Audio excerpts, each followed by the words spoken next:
When it comes to your product, piece of entertainment, and in this specific case, a game, pricing is an important part surrounding the title. Of course, sure, you want a great piece of entertainment. You need to make it good, and then figure out how to sell it. That can be a whole thing to figure out on its own.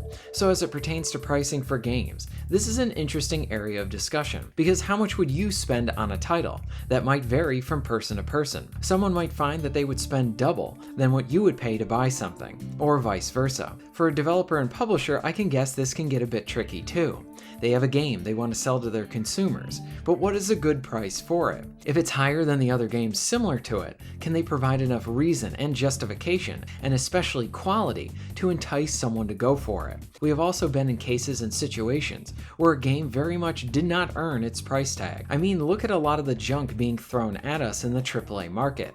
Do they really deserve your $70? I don't think so. I want to dive in a little bit today and discuss and hear from all of you on what is a fair price for your games.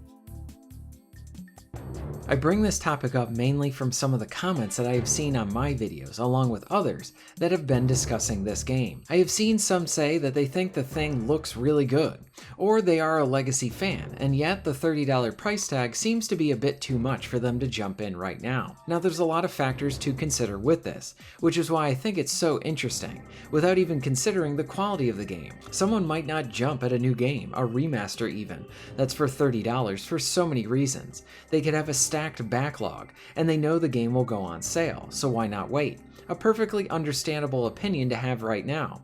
Games will always go on sale, and if you have titles that you want to play now, or you're in the middle of one, why drop the cash if you got something to play right now? Better to wait and then go play it when it's on sale. Maybe they were a fan of the original, they already played it, and maybe they're not prone to really replaying games. Now we could also flip those personal reasons too, for why someone would actually want to jump in with this title. Maybe they are a legacy fan and they want to re-experience what they loved before, appreciate it again, see if it holds up. Maybe they love the film and they never knew this game was out there, and now they have a chance to interact with it in another entertainment medium. Maybe they need something good and direct and not a massive game to play right now, and this brings it to them. I could go on and on for either side. Why not to, and why to get something? I wanted to consider some of those opinions and reasons I think many people could have in regards to something like this, like with the Thing Remastered or even another game entirely. Something else to think about, what is the value of a remaster? Not all remasters are created equally. So we have stuff like Night Dive's work, like with The Thing, and there are other titles that they put a considerable amount of effort and work into them to really make them better, along with some of the additional features too. And we can even see this similar high quality of work from, say, Saber with their Tomb Raider remastered as well. So those are more on the higher tier of recent remasters. Then there are those cases that we can even remember, like where remasters got botched, like say with the Silent Hill collection they did back on the 360. That didn't fare too well. So what value do you place on a remaster? They do not have a standard pricing for them. I have seen a remaster from anything from $10 to $30, or even with the recent Red Dead Redemption, it goes all the way up to $50. What is the right pricing as it pertains to this stuff? Can something as high as $50 be justified? What would fit to make it worthwhile for somebody? Well, it got released for the first time on PC, so maybe Red Dead Redemption is worth it for those players there. Maybe just the sheer size of a game and the length of a title for one that is remastered, but very little is actually done for that remaster could be worth it to somebody because of the hours of gameplay it provides you. As a bit of a related and side tangent too, maybe length is something that does play into you buying a game at a higher price. Like if you have something like, say, a bigger game, like the recent Stalker release or even a Fallout, provides hours upon hours of gameplay, then when you look at something like, say, The Thing, which is only a few hours long by comparison, maybe that part isn't worth it to you. I would argue for me personally, I would rather have a game that is shorter and better in overall quality than be longer just for the sake of being longer. But this can all be dependent on what you want to play at the time right now, but in terms of how much you'll pay, it just depends on the quality, length, and other sets of criteria that might be important to you, where length isn't really something I consider.